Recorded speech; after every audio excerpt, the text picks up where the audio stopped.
markets are tracking higher at the moment, with the UK's FTSE 100 index up around about 0.2%, while the Euro Stoxx 50 index is doing a bit better. It's up about 0.4%.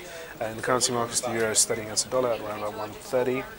While in the peripheral bond markets, both Spanish and Italian bond yields are easing off from recent highs. In fact, Spain's 10-year is now at its lowest level since January, before all the political uncertainty started to creep in.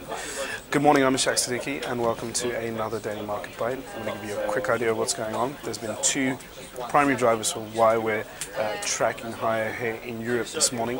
The main driver is, of course, US markets putting on an amazing show yesterday. The Dow Jones Industrial Average has recouped its losses for 6 years and reached a new all-time high, eclipsing the previous high. It's a pretty strong showing from the Dow.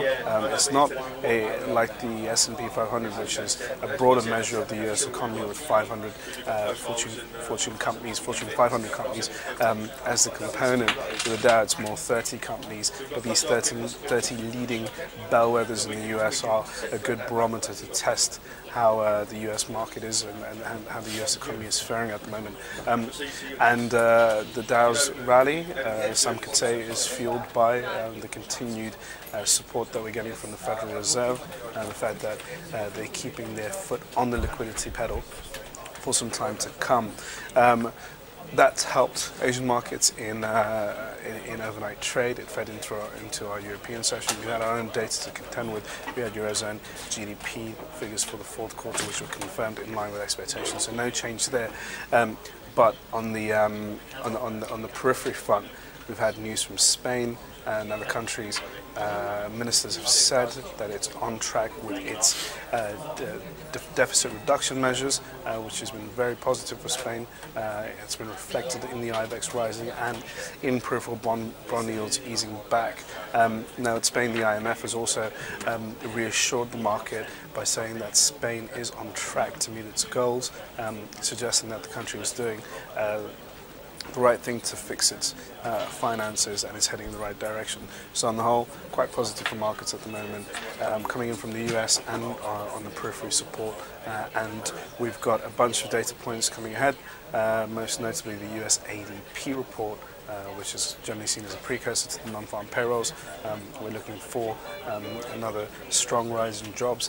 We also have the Fed's Beige Book, which also has an employment component, and markets are also increasingly looking forward to a positive showing out from the US labour market. That's all ahead of Friday's Friday's non-farm payrolls number, the monthly figure released by the US government. So at the moment, it's pretty positive. It's subdued. Markets are taking a bit of stock and pausing after yesterday's gains, assessing the implications of the US market pushing to new highs. The S&P is currently at a level which is not too far off from its all-time high either. So on the whole, even in Europe, we're sitting on levels that we haven't seen for a while, especially the FTSE 100, which is comfortably above the 6450 mark, a level we haven't seen since 2008, which is regarded as pre-crisis. So going forward, tomorrow we got some data as well, namely the initial weekly jobless claims, but a lot of the focus is now going to be on the US unemployment market. Anyway, thanks for watching your daily market bite, and tune in for another one tomorrow.